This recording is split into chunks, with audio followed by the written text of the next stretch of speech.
Alright, get those hands going again. Come on, get them going, get them going, get them going. They're very funny. Eden Nault, everybody. Hey, let's meet GK, everyone. Let's hear it for him and having way too much enthusiasm for what's going on right now. It's good for him. This is fun. Every time I look at Pete, I want him to never, ever face away from me when he addresses me. I want him to always look right at me, so I think he's bald and doesn't have that stupid fucking ponytail. I don't want to see him from the side. I want him to just look straight at me from now on. This is an interesting show. I've been on this many, many times. One of the things that's great about it is that it's fun to do stand-up on something that looks like the set of a sitcom that isn't funny. And like, normally there's a lot more people over there at the bar, and they're not really paying attention. But you can watch the comics up here, and they'll be the people over there at the bar. They'll just be watching sports, right? And it'll be really funny because something good will happen with the team that they're rooting for, and they'll start, yeah! And then the guy up here is like, yeah, I'm doing pretty fucking good. They're not even looking at you. The most talented person on this show tonight is a fucking wooden sculpture of a bear holding a hula hoop. You guys know shit? None of us. The only reason, look, the bartender hates it, the people here hate it. The only reason that they let us do this here is because we drink enough for them to justify shut down the pool table for an hour and a half. That's why we're here right now. I'm bitter. Christmas is coming up. No, it's cool. I work at a Jewish retirement home, and I picked up a shift on Christmas because the way that I look at it, I get to get paid time and a half to be in the one place in the city that can guarantee me I'm not going to hear Mariah Carey scream about Christmas again. I don't have to hear that shit. Oh, I'm sorry. I wasn't anti-Semitic until I started working for Jewish people. I'm sorry. Christmas is cool though. I got this idea for a Christmas, a joke I want to play for some people on Christmas. I want to rent a big, beautiful H2 Hummer, and I want to put a big sparkly bow on the very top of it, and then we're going to drive it into a cul-de-sac in like a really white neighborhood and just park it right in the middle on Christmas morning. And then I'm going to hide back and I'm going to watch all the white people look out the curtain trying to figure out who got the Hummer. Diane! That's not what I meant by Hummer, sweetheart, but thank you. Very nice. This is cool. I'm glad to be here. I don't know why I'm glad to be here. I think I'm like halfway through this. I think I'm starting to forget what this is like for me. One time I performed here after someone killed themselves. And she was the person that ran this room, the comedy in this room. She killed herself, and then the next day they had me on the show here, and everybody else was up here like crying and shit, and I was like, this isn't a comedy show. So I took a risk, and I went up, and the first thing, her name was Meredith, the first thing I said was, but enough about Meredith. And then went on to make fun of her for a fucking hour because that's what she would have wanted, I think. I don't know what she wanted. I didn't even know her, really. I know. One time I ended up working the bar here for a week. I remember that. You remember that, buddy? Yeah, I was interested. Yeah, that was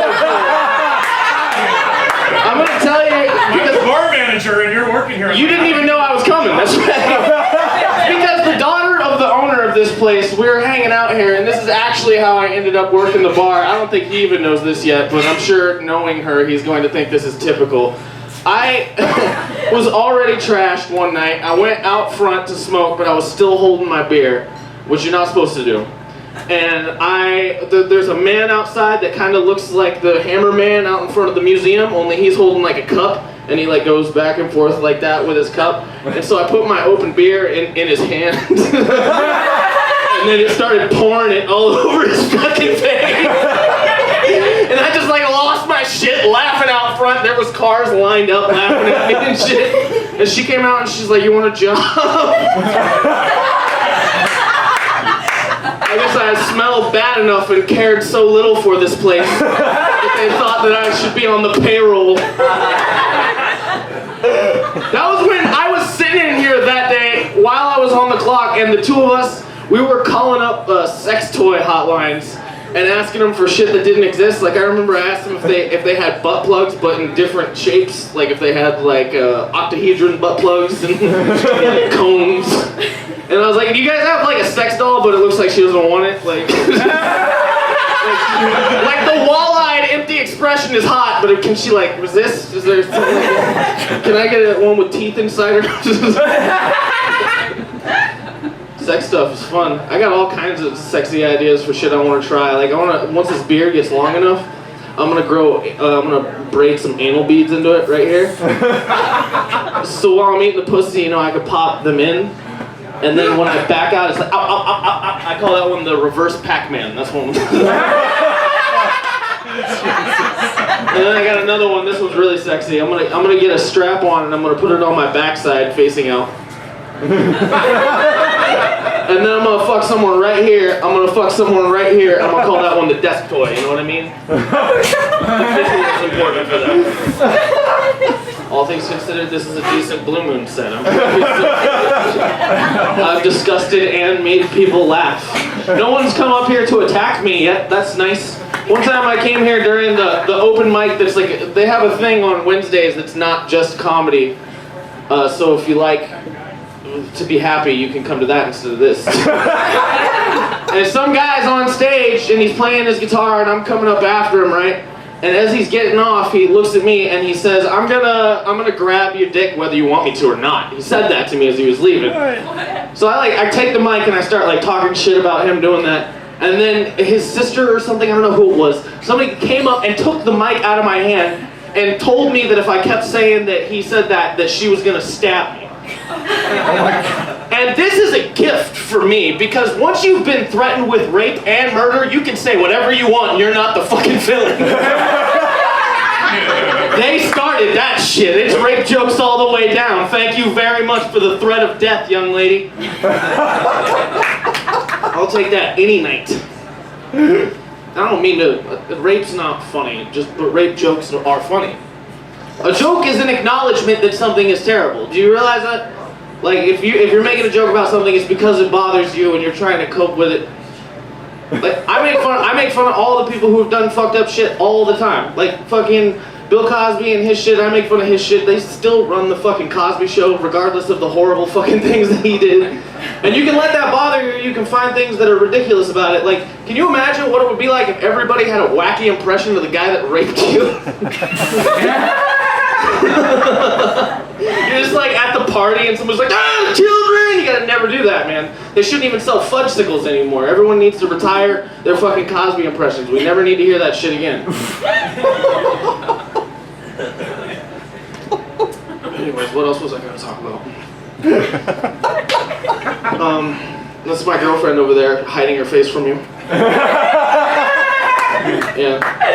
She's nice, she cooks and cleans compulsively, sucks dick like someone's gonna take it from her, and looks like my 12-year-old son.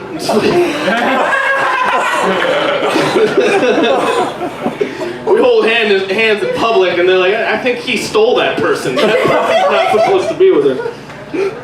I'm gonna embarrass you some more. That's the new angle for this set now. She's not at all a feminist. It's really, really funny. Like I really, really am. I like to think that I am.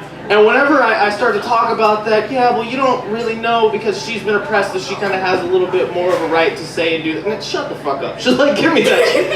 She doesn't want to hear that shit. So I'm gonna tell. Do you know what story I'm about to tell? Yeah. This is, I never told this on stage before, but this is one of the most adorable things I've ever seen in my life, and it's fucked up to talk about it, but I gotta say it on stage at least once. So, the two of us are having a threesome, okay? And I'm laying back, she's going down on me, my girlfriend. And then the other girl is sitting off to the side, and she's talking about the perfume that she makes. And she just keeps going on and on about the palette of the different scents and how the oakiness sometimes can fix with the springier smells. And I'm just like, I'm trying to like concentrate on the thing that's important to me about what's happening right now. I got better smells than the ones you're describing to think about right now. And then, so the other girl, she gets up, she goes into the restroom, and this is the most adorable thing I've ever seen. My girlfriend, she looks up at me, she pulls my dick out of her mouth, and she says, "Does this bitch ever shut the fuck up?" So not a great feminist. But great in bed. Very little talking.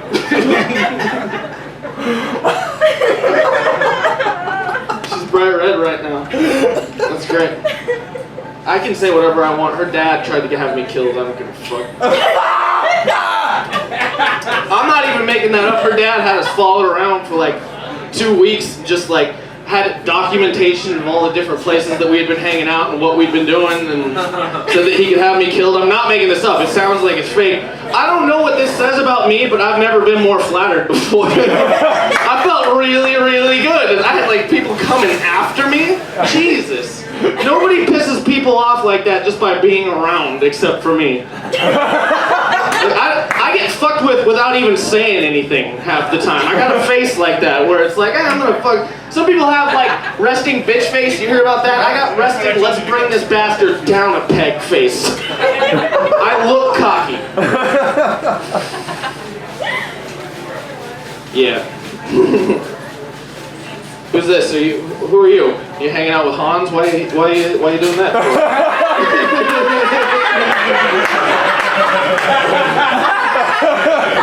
Hans, your face is so captivating. You know that? I can't. Your face, Hans. I can't get enough of looking at your face.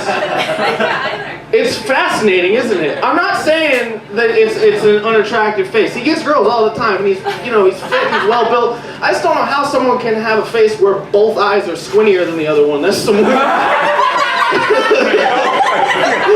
It's an optical illusion. It's really fascinating.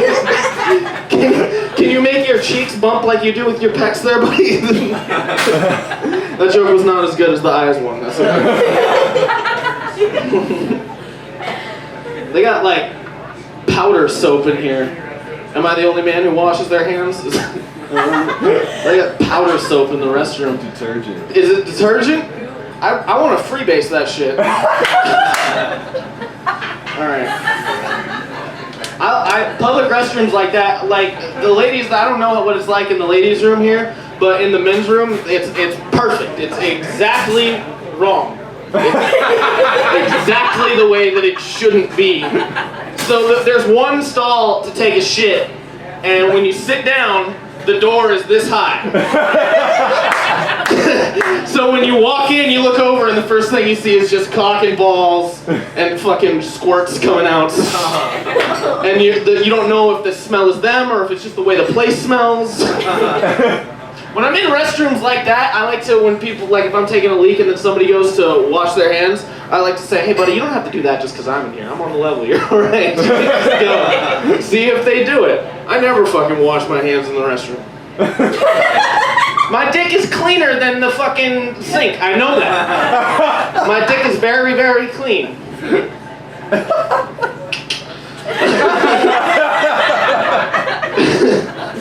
This is the other thing I like to do when I'm at a urinal and there's someone standing next to me. I like to turn to them and be like, hey man, you got any Adderall or anything? It's like, hit them up for drugs while they're standing there. While I have you here. Okay, I'm losing them. You guys aren't into bathroom humor. Alright, let's do like a joke. So, the other day I saw this guy and he had a tattoo on his neck and it was of a swastika, but it had like a circle and a little line through it. Which I guess means when it comes to Nazis, this guy's just, he just no thank you when it comes to Nazis, buddy. Good on the Nazis. Okay, so there's two things that I think might have happened with that guy. First, he really hated Jews, and then he decided that he didn't, so he went back and tattooed the circle and the line through it. Right? Or he's so obsessed with the fact that he doesn't agree with Nazis that he needs everyone to know. And it's like, dude, it's not a competition. We're all on board with the Nazis being bad thing. We're not gonna get tattoos over it. I like to imagine that instead of the swastika, he got like a Klansman in the robes and shit, and then the circle and the line through it. So people are like, I don't know, that's James. He fucking loves the Ghostbusters. I don't know what this is. I'm really into Ghostbusters. Alright, I'll leave on, what fucking dumb joke should I tell? Is there any requests? All right. So I'm a man of class. We're talking about the bathrooms. There's this thing that guys like to do in bathrooms like that, and I hate to. You guys might lose your marriage over this shit. I'm sorry. Because you're gonna figure out what you've been cleaning up after all this time. There's this thing that guys like to do while they're in the restroom, like they're peeing, right? And they like to pick their nose and they just wipe it on the wall. Right there in front. It's fucking gross. Yeah, look at her face. See that? Yeah, I'm with you. Like, don't do that, buddy. This is your wife. You're gonna make her clean up. Have some class, man. What you do is you pick your nose and then you piss it off the end of your finger, just like that. And then just wipe. You don't have to wash your hands. I'm with you. All right.